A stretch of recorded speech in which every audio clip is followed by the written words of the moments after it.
So welcome, Stephane. Thank you for joining me on this quick conversation here in support of one of a workshop we're doing, but also for for social media and that type of thing as well. So everybody, welcome to Stephane Compain, the co-founder and CEO of LuxRelo, based out of Luxembourg.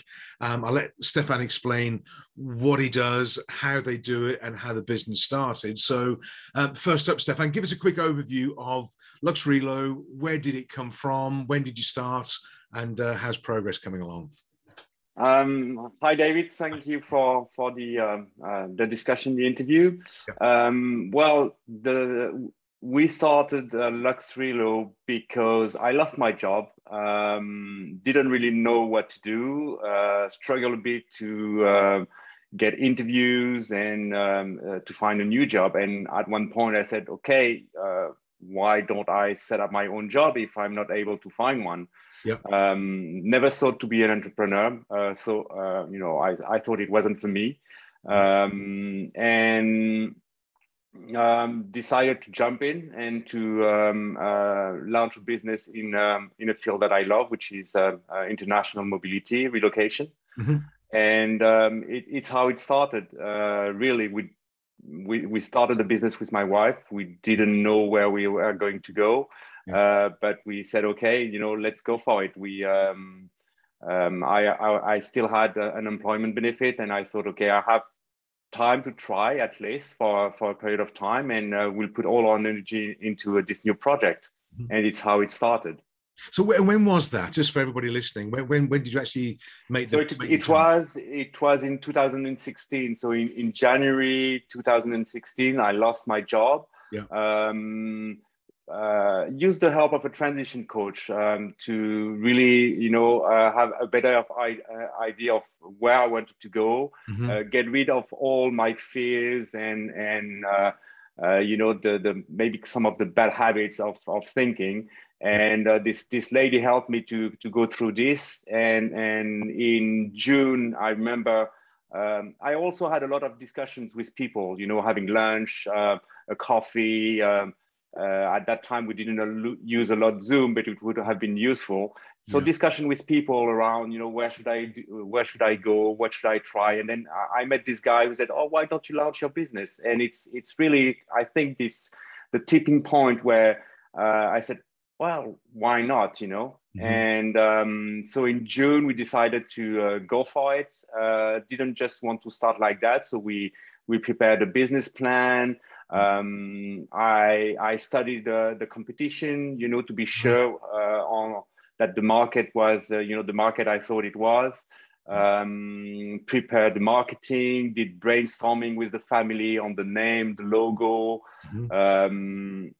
And officially, we launched the company in September 2016. Wow! And so it's how it started, slowly. Even if I knew the business, even if I knew, the clients and so on, it took time because you are a new player on the market. Even if people know you, you're still a new player. So, procurement are a bit, insecure about using somebody completely new. So, it took us really 1 year to start to have clients. Mm-hmm. On a regular basis. So I think it's something important to keep in mind when you start a business. Be prepared to have some cash on the side. Mm-hmm. To support you for at least 1 year.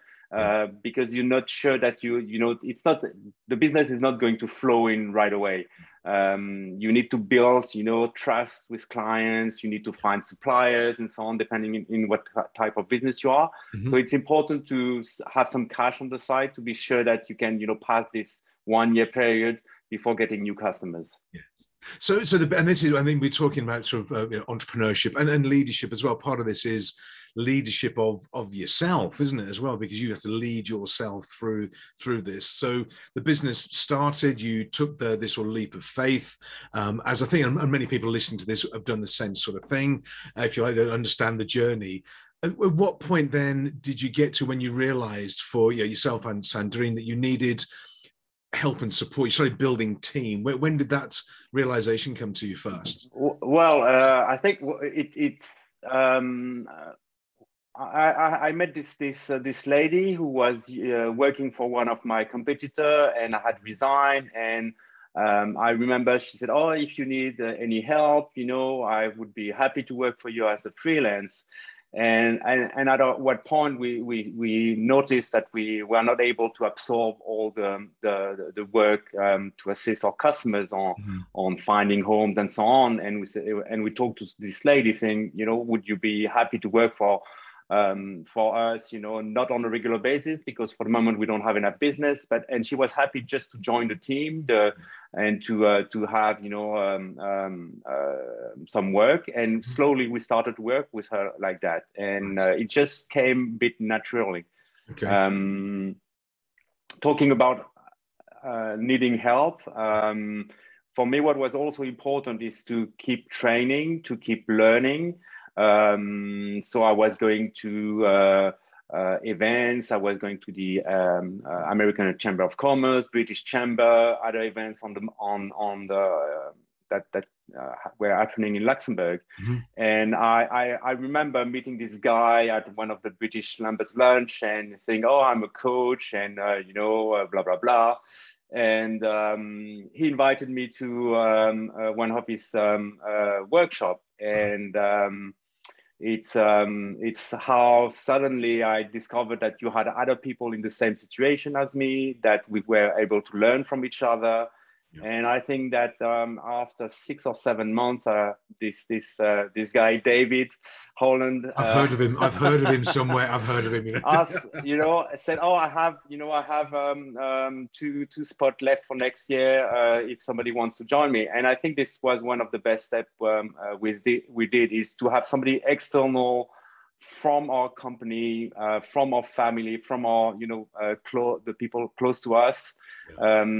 That could pull us back from the day-to-day work. And this is it. I think it's really important for us to have somebody that is completely neutral, doesn't work in our business. Yeah. And I know that you like to use the co-pilot word, but I think it's really that you are sitting next to us, beating us when we are not working properly, but also guiding us. It's not only for the business, but also personally. Sure. No, okay, you're very, very kind. I know we know each other really well, and we sort of connected. I remember those workshops when we first sort of got together, and it was, again, and there's a bit of a leap of faith to an extent. And I think you're looking at the way you've grown the business now. You're now building team, and from a leadership perspective, I think it's one of the challenges that people in business face, is that they start the business in sort of technician mode. And this doesn't matter whether you're an accountant or a martial artist or a manufacturer. They stay in technician mode, and breaking out of that and actually letting go of some of the work to somebody else who doesn't do it the same way as they did it, to the same standards, is a big challenge. And I know you've done that. Yeah, it's very difficult. Yeah, so just talk us through that. How was that process for you, stepping out a technician role? I mean, you always think that you can, because you are in the operations, you are doing the work, and you know how to do it. It's easy because you know how to do it. Yeah. And at one point, you have more and more work, and you are not able to cope with it because you have only so many hours in the day. And so it's the decision to say, well, we need to bring somebody in. But of course, when you are a small company, when you add a salary, that has a big impact on your P&L. And so you have to be sure that you have enough business to support that. And I remember we had this discussion: if you are able to pay 70% of the salary, then the 30% the person needs to make with extra work, with new clients, whatever. Yeah. And so we made the decision. It was in after the summer 2020. Yeah. We need to hire someone. So we go on the market, we talk to people, we have interviews, and we have interviews on the traditional way. You interview the person, you ask questions, you ask referrals, and we had good referrals from different people for the person we hired. Yeah. And then the person starts, and after 1 week, it doesn't fit. Yeah.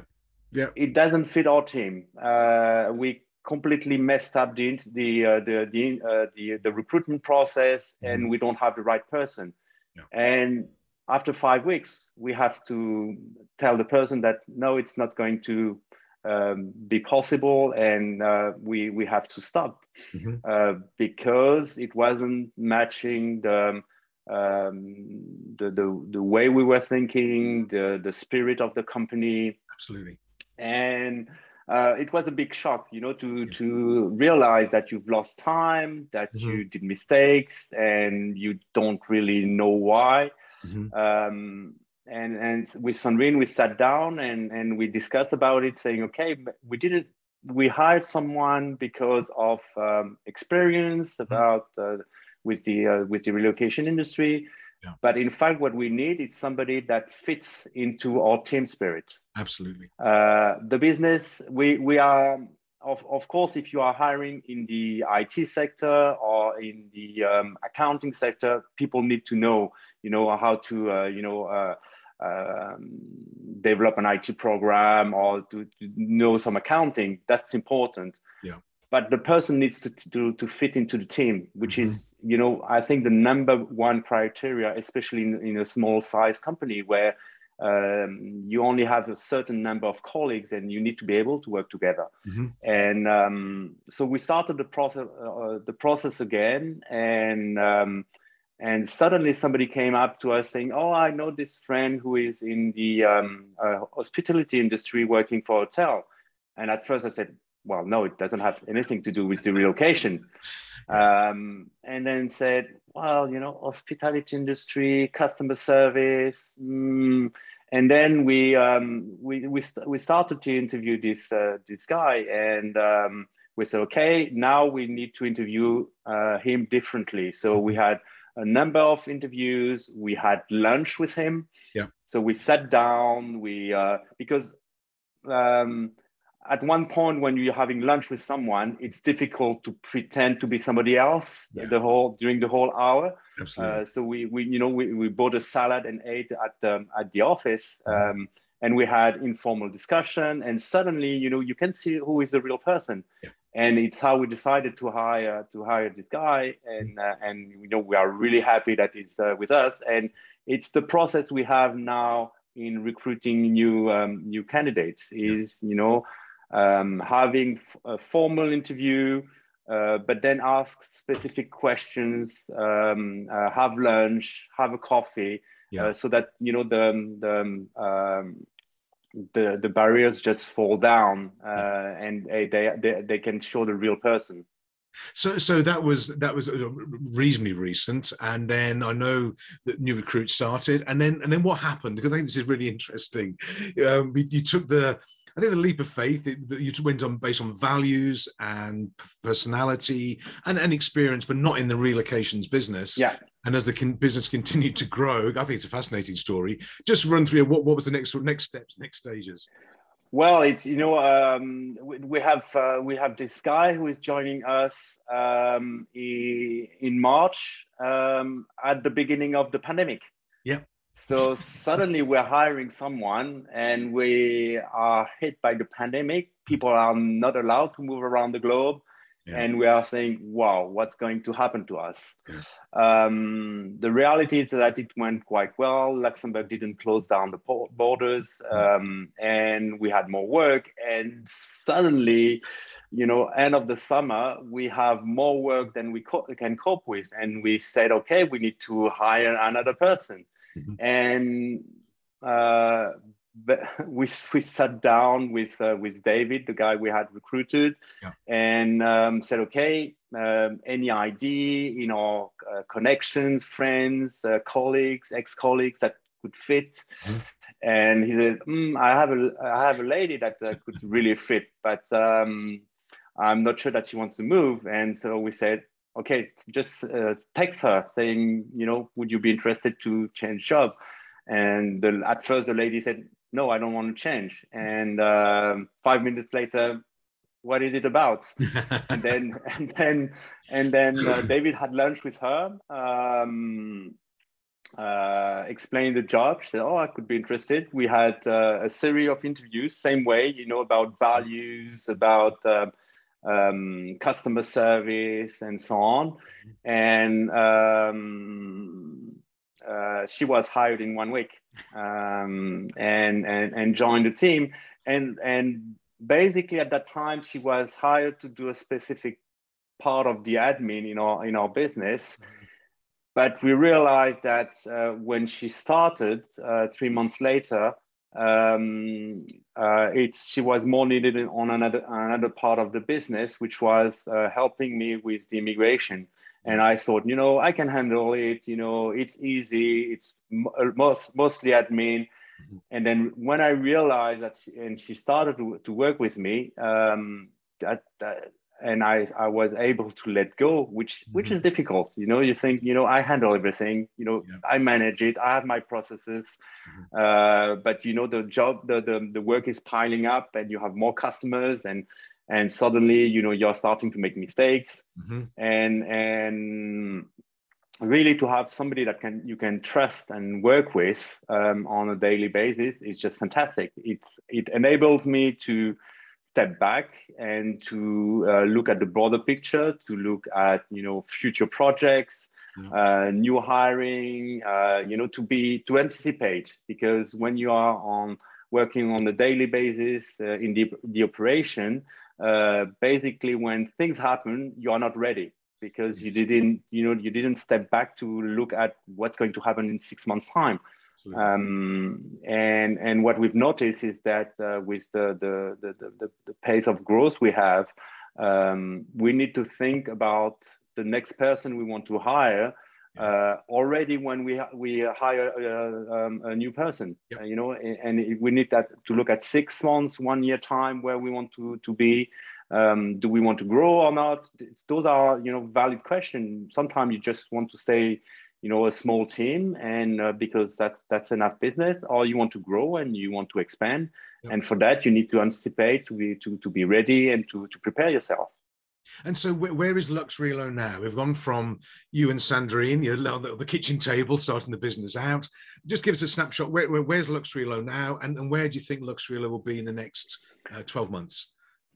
So we've just hired a new person who is starting beginning of May. So we are going to be in the team 5, and we are working with two freelancers that help. Basically, it's a buffer. It's people that want to be freelance, that they don't want to work 100%, and that they want the flexibility. And it helps us when we have extra work, you know, to compensate this extra work with using the freelancer. Where we are going, well, you know, we didn't expect to have such a growth at the beginning of the year. So it's a bit of ongoing run, and we need to. So we've just hired this new person, and we are already looking at the next one. So we already have people in the pipeline, interviewing started, and we have to think about the structure of the business as well, where we want to go. So really the idea is to have more people that do the relocation part, and that have a team that is dedicated for the immigration, and with somebody that would be managing the team and enabling Sandrine and I to step back a bit and to look more at strategic things like, you know, developing an IT system, or why not opening, you know, a branch somewhere else in Europe. Absolutely. But I think looking overall, just my sort of observation, I think, is that what you built the business around, I think using your words as well, you know, spirit, values, customer service, personality, integrity, all these things. And then rather than just hiring people with technical skills, you're hiring, but also attracting. People are seeing this. Clients are coming to you because of that, and the right people are coming to you because of that as well. And that's that real, from a leadership perspective, vision, values, spirit, passion. That's the real essence of it. And just maybe finally, without giving actual numbers away, in terms of business growth this year compared to last year, give us a percentage, roughly how much. Well, I mean, for the first quarter, in terms of business that we won, it's double compared to last year. So the team growing, but the business has doubled arguably in 12 months. And I think that's a tribute to you guys of passion, standards, integrity, values, and vision. And that's what makes a real difference. And really, I think what is important is, as the business grows, it's just not, adding staff. You need to add the right staff that will, just enhance the value of the services you are providing. And this is very important. We are really customer focused, and this is key for us. And it's why we are attracting new clients. It's because we are delivering, top class services, and we don't want to hire people just to fill a job. We need to hire the right talent, which of course takes time. And sometimes it's frustrating because it's not going as fast as we want. Sure. But it's better to wait a bit and have the right person than hiring someone just like that and make a mistake. Absolutely. Stephane, thank you. Intriguing as always. Thank you for your time. Really appreciate it. Anybody listening, watching this, how can people contact you and Sandrine and the team at Stephane at LuxRelo? What's the best way? The easiest way is to contact me on LinkedIn, Stephane, STEPHANE.Compain, COMPAIN, and I would be happy to connect. Fabulous. Stephane, thank you. Always a pleasure. And we'll speak to you as we go along. Have a great week, and I'll speak to you real soon. Thanks. Bye for now.